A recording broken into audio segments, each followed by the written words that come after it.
Wow, when we all thought it was going to be a very, very boring weekend. No Premier League football, no Spanish football, no Italian Serie A football. I was about sleeping then. One certain team, Super Eagles of Nigeria, came in and said, no, it's going to be an exciting one. Not even one, not three, not five, 6 goals against Sao Tome. Man, this team, man, I don't even know what's in this sub. But on this note, I welcome you to another exciting, beautiful, scintillating edition of Best of the Best Sports Show right here on the land. My name is Ibukun Aluko, and I'm not alone in the studio as always. I've got Farouk Adetola. Farouk, you were just laughing when I did talk. It's good to laugh. Wait, I don't understand. You don't underrate Sao Tome. Say you know what I'm going to. Should have Brazil na beat Argentina. Best way that beat 10-0 for their house. All they give us clam by here. It's good to be here. But 6 goals no easy now. Why did you like against 2? 6 goals no easy? Even Liverpool beat Man U 7-0. You're talking about you're bad belly too much. Bro, have fun. Now what's in the happen? I did, my brother. Man, I like your shirt. Yeah, you thanks, look great. bro. I like your shirt. Thank you. Where did you get this shirt from? It's a gift actually. Gift. You don't want to tell me. You don't want I don't want to say Abba. No. Abba made. It was Abba a made. You know, gift. he said Is it Abba No, made? Abba has good qualities actually. So is it Abba made? It's not Abba made. It's not Abba made. Not Shipping at all. was out too many days. So, Abdul, what's up now? How you doing? I'm doing well. Seeing you for the first time. It's nice to be here. You've been talking sports since when? Really can't say for years now. For years. Wow, welcome on the show. thank you. All right, guys, we'll start off with tennis this time around. Coco Gauff, that lady, that girl, that small girl of yesterday, she's now a Grand Slam champion. Wow. And in fact, she did it in a grand style. Apart from being in front of her own fans, she was also able to show that she deserved that one. Farouk, let's talk about this girl. Last year, she was the one, she found herself in a position where she was the one crying, that she lost a final of the Grand Slam. But this year, after losing first set, I will not lie to you, I was like, Sabalenka has done it again. And the next thing I saw that, she was already leading the second set. Now, is this down to the psychological effect of the fans, behind her, or you just think this girl is talented enough? Well, if you look at the run of Golf coming into the US Open, you know that it wasn't all about the fans. Yes, the fans at the Flushing Meadows helped her very well. Fantastic. But going into that tournament, she had won just 2 tournaments, in the last 3, and she was also on favorite behind who was supposed to win in the world number 1, Iga Swiatek. But all through her journey to the final, she was blazing out, beating everybody. And this is a girl that has played against virtually all the best players in the past. She came into the scene 4 years ago against Venus Williams, beating at that point in time, and she came too soon. By the end of the day, she went down cool, trying to struggle, education in between, and last year was a high point. But at the end of the day, she lost the French Open to Iga Swiatek back then. But now she kept on knocking. She didn't give up because of the tenacity, the way she was built. And yesterday, I wasn't surprised about how she eventually won against Aina Sabalenka. And for me, it shows that once you keep on calling, you don't give up, you don't give in, then that title, that moment will come. And that was why she was able to go back from a set down and winning the other 2 sets comprehensively. Aina thought she was going to win after the first set, but In fact, it was just Coco time, and she showed to the world that her time has actually come. 19 years yes, and she's still a teenager. For me, I think if she can continue this trend, she will win many more. But unfortunately, female tennis or women's tennis, in fact, I was about coming to that, Roy. Course. So, Farouk was about saying, female tennis, it seems you see a name today and, next year you start seeing new names popping up for the finals of the Grand Slam.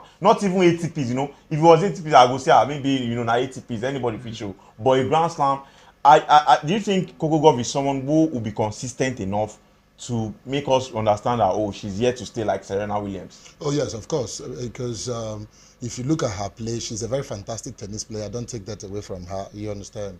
And at 19, for her to be mentally strong to withstand the Venus Williams, the Serena Williams. In fact, she's in the top 4 youngest to win Grand So you Slam. will know that she has a very promising career before her. You understand? And I believe she has come to stay. It's her time to shine, and she's actually showing a glimpse of consistency. Even though she went down, she didn't allow herself to remain down. She came up again, and just last year, between last year and this year, she has actually shown a geometric progression. And look at her, a Grand Slam winner at 19 years. Great. I mean, it's fantastic. Well, for me, I think I have another school of thought, concerning that, and I'm coming to Abdul straight. So my school of thought is the last time she was in the Grand Slam final was away from home in France.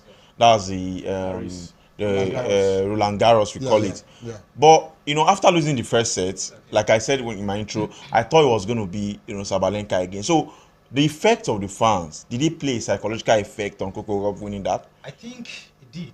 Because you feel if she was away, she wouldn't have won that final? I don't think so. Okay. I think at first Sabalenka was ahead. Yeah. And all of a sudden everything just came turned upside down for Sabalenka, and I wasn't expecting that. So I wasn't expecting for a player of her quality. Yeah. Exactly. I think Coco Gauff, she took advantage of being at home. So you think that played a major part? I think that it's played a major part. Wow. Okay. If you say so, I feel that apart from being talented, I feel it's very good to have fans just behind you, especially when you are playing at home. And I wish her all the best. And I'm sure that hopefully we'll see another Grand Slam, maybe 2, 3, 4, 5, 6, 7, 10, 20. But at the same time, you said something about she being consistent. I don't think so. I don't think she'll be inside. Female tennis. She's been there for 4 years now. I've known her for 4 years now, and But this girl at 19 years, this is a 30-year-old woman.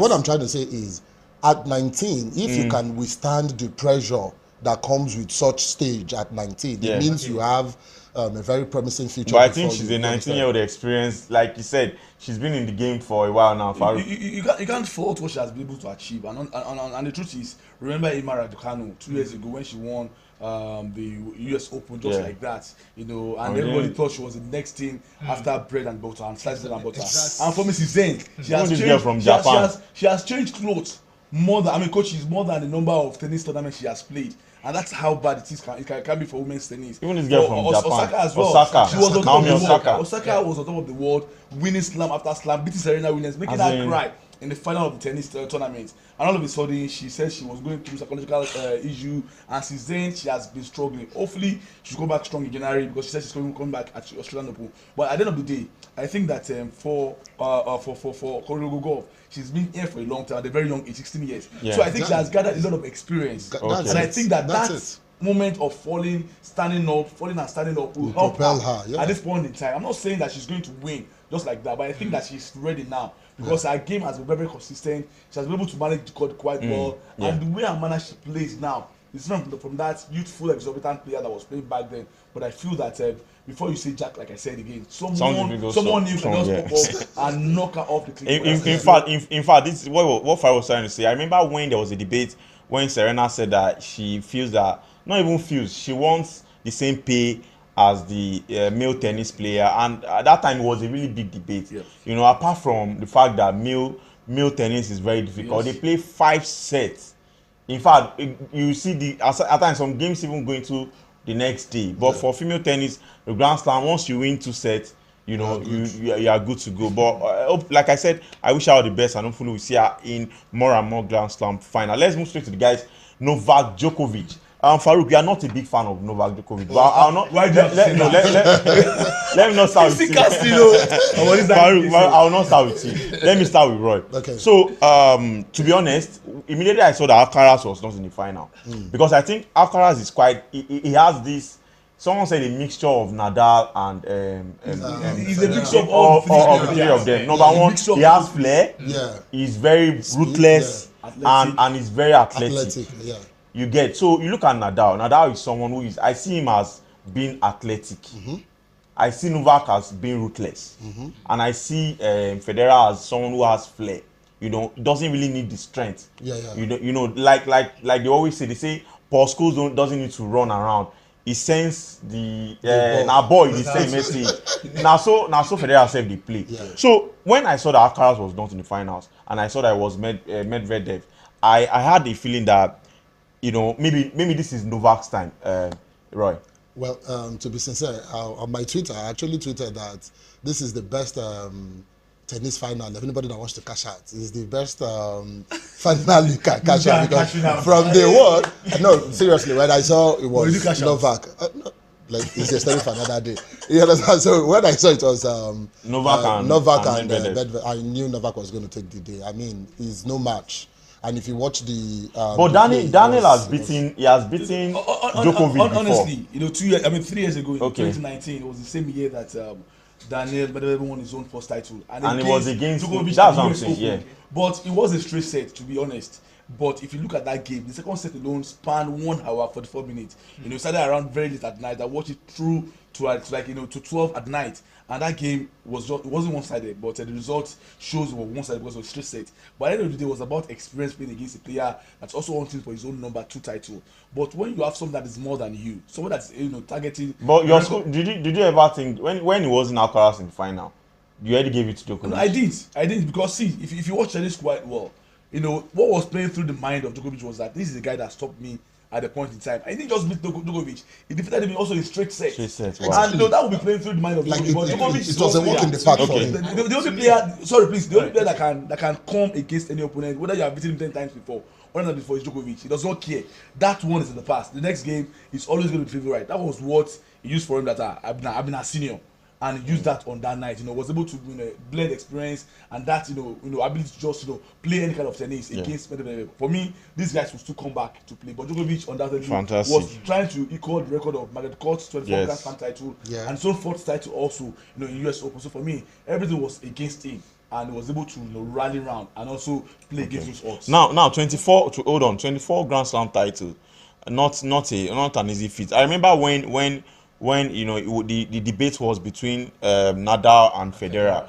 Then Djokovic came in at some point, and he hasn't stepped down from then. So now it's about should we just end the greatest of all time debate, or you feel there's still debate, or you think Novak will get as much as 30 Grand Slams? Okay, my question to everybody is, what does he need to prove himself again? Okay. What does he need to prove again? That's the question. Because this guy should we still compare him? Should we still compare him to Nadal? You don't need to compare him to any of them. I think he's above them right now. Do you think so? He has 24 Grand Slam, and for me, I think he's going 30. No. Farouk, he's been averaging about 3 slams a year. That's just this year. There was a time he did that. That was way back. Last year he won 2, Nadal won 2. See, Farouk, you remember that the issue of this COVID-19 didn't make him go to Australia. Yeah, he didn't go to Australia. It didn't make him go to US. That has also not been playing. A lot of people have been also in see. I'm not saying that at this point in time. I will always say the truth. No, the question is Farouk. Right Can he get 30? I don't think I can do 30. No, I don't think I can do 30. You see, the truth is, I don't think I can do 30. For me, I feel he can.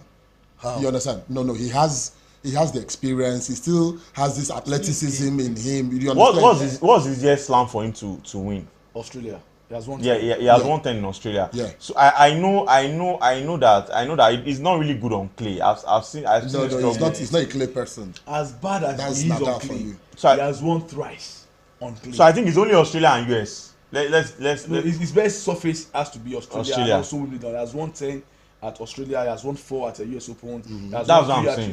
So after Australia has to be Wimbledon. But I still feel that he's the king as far as Melbourne is concerned. He will go there. So what's the highest he can go? Let's just wrap this up. I think he will comfortably do another 3 or 4 more. Yeah. And Alcaraz is not joking. Forget he lost against Medvedev. Yeah. He's not joking. Medvedev will also want to come back stronger. And I feel that next year, watch out for Nadal. He took a rest all through this year because he was injured. And also said next year might be his last year. And I feel that French Open automatically will be between Nadal and Alcaraz. Djokovic is always going to be there. But I just feel that 24, next year that's 22, the other person has 20. Obviously, he's the best. But the only thing that will always make Nadal be ahead of him is that he does not have anything to show as far as Olympic medal is concerned. Farouk is someone who doesn't believe if you like win everything for this life. His favorite is always his favorite. Anyways, one thing that really got to me in that final was the fact that Djokovic paid tribute to Black Mamba himself. Yeah, the man who is one of the biggest fans. That's Farouk. He loves Kobe Bryant a lot, and that's to show you that. In fact, I was almost crying because this is a man that I expected so much after retiring, but God knows best. Anyways, continue to rest in peace, Kobe Bryant and Nigeria. We have a lot of love for you. Now let's go away from tennis. Let's go straight to this. Is it UFC? We'll call it now. Israel. Yeah. Israel Adesanya. What was that his nickname again? Style Bender. Style Bender. They don't bend our own guy now. You don't the mama our guy. So on a more serious note, Israel lost the fight against Sean Strickland. This is someone who, in fact, I went to bed before that game because I was so sure that Stylebender was going to win that. In fact, the pre-match conference, the way he was oozing confidence, in fact the antecedents, you almost give it to Stylebender. Even Drake as well put a stake on Stylebender about $500,000 to thereabout. Yeah. But Farouk, now I saw the highlight of the fight, and it seems I tweeted something after that fight, and I said there's something about Stylebender now. That's Israel. He has lost confidence in not just himself, but people like me that believes in him. I think that's the on guard, the belief back then about 4 or 5 years ago when it was still pursuing, to be very popular, to have belt, to have those money. All those things are there now. There is fame, it's comfortable. He's one of the, in fact, the poster boy of UFC. But once in a while, you lose your focus, and that was exactly what happened to him at that point in time. He was supposed to just, do a clean against the opponent, but this guy just came like Jack Robinson, and nobody knew exactly what was happening.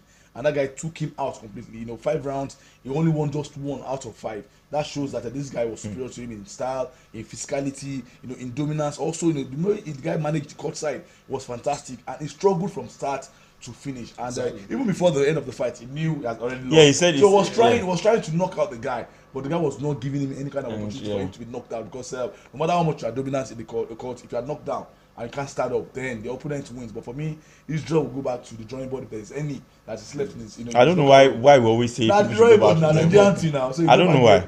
In fact, there has not been a surer fight for an opponent than what Sean Strickland put up against Israel. Now I want to relate it with Anthony Joshua and Usman Kamaru. It seems these 3 guys who have given us so much over the years, they are now falling apart just at the same time. What can you relate this to? Is it the fact that maybe they've been overconfident, or they've not chosen the right opponent, or do you think maybe age is just telling on them? Okay, so, no. It's like I keep saying, you understand? On our naira. Our economy. No, the economy. So for me, I feel it's psychological. Sports. When you are talking about sports, you need to be mentally ready. So you think these professionals are not mentally ready? No. Sometimes, let me explain it. Let me explain it so you can understand. So when like you Farouk rightly stated, when he was chasing a particular dream, you understand, he had this focus, this desire, this determination to survive. You understand? So he felt he has gotten to that point that he has been chasing. Now the lot of diminishing return is beginning to set in. He doesn't, what else? And the poster boy and all of that. So he's not as committed as he was when he was chasing that particular dream. And the same thing applies to more like law of diminishing returns. Of course, I just said that this is more or less like a lot of diminishing return. Anthony Joshua does he train? Today is in Dubai with and tomorrow he's there and there. So for me, I feel they feel that they've gotten to that zenith. So why chase more? Okay, Abdul, there's a school of thought as well that I read something about recent athletes, and I realized that it seems the new athletes are more focused on the way they are being seen than what they really are on their field. What I mean is like he made mention of the fact that Joshua travels around Israel. In fact, if you are on Israel's page, you think he's more of a, you won't even know that this guy did fight. You get, if you go to his IG page, he's always everywhere. Like do you think this thing plays a role in the way they've been fighting recently? Well, I don't think so. I don't think that should affect them, because I don't really think the way you do things on social media should affect the way you do your thing when it comes to the ask Boba. I don't think so. Neymar. Okay. You feel okay. I don't think so. You don't think that plays a role? I don't think so. Well, I actually think. Let me just say this. Okay, please. Let's use round up. Yeah, of course. Let's use Nigeria as a case study. All right. Okay. Can you tell somebody who's worth $1 billion naira, you understand, to actually go and play football? Nigerian mentality, you understand? It'll be like, man, I've arrived and all of that. So that's what I'm saying. That is it now? There's a school of thought that is it down to this new generation? Oh yeah. Okay, let's leave it at that then. I think the honest truth is that a lot of these athletes, like Ronaldo once said, when he was at Man United, that these young guys, it seems most of them just want to see how people see them on Instagram, on Twitter, and the rest. But playing football has become so difficult. Forgetting that that's what gives them the money. fame. And the fame that they are enjoying currently. True. And that's the words of one of the best footballer who ever touched the round. Like, you don't even say, I mean, this guy I'm amazing man. As the hype Ronaldo is my guy and my G for life. Okay, as we don't talk Ronaldo now, let's move straight to football. This is not Ronaldo, this is not Messi. Farouk, something happened in Uyo right here in Nigeria. All right. What's happened? It was a fight of, they call it clash of the titans. Farouk doesn't want to hear that word. Farouk, it wasn't one. It wasn't two. It wasn't. It wasn't three. It wasn't four. It wasn't five. It was. Bro, 6 goes to nil. Against who? One, no, apart from the opponent. Now, let's give some respect to the opponent. But let's look at Jose Peseiro. Before this game, it seems I was hearing that Iguavan was going to be the one who handled the team because the guy's contract expired. Mm-hmm. We've seen Peseiro, we've seen him win games, we've seen him lose games. Do you think games like this should convince us to give him, a better contract, more like a long-term contract with the Super Eagles of Nigeria? Well, it should, but we are broke. That's why it was given 6 months, contract. And we are not taking long plan as far as Jose Peseiro is concerned. But to the match proper, I'm not saying that it's not nice that we saw Osimhen score 3 goals. It's nice that we saw Tawoni also among the goal scorer, 4 strikers at the same time. Because Sao Tome now. Sao Tome. Who is Sao Tome? You went there in your own. Salukume. We give them 10-0. In fact, I was angry that how can we beat them? It should be more than 6. But the truth is, the Super Eagles don't really have to do much. But I just like the fact that it was like a booster in confidence for them because the Nations Cup is very much around the corner. Yeah. And I like the fact that the coach stuck to the same team he has been calling out as well. A lot of people were complaining saying he should bring in the local base player. Local base player, we don't beat Bedema. Which is never even started. So it's nice. They postponed it again. It's nice that we saw the same player. Yeah. Those that are injured will be eager to come back, build chemistry, let them understand themselves more. Knows that we can score goals. At least we scored over 20 goals in this tournament, but it's still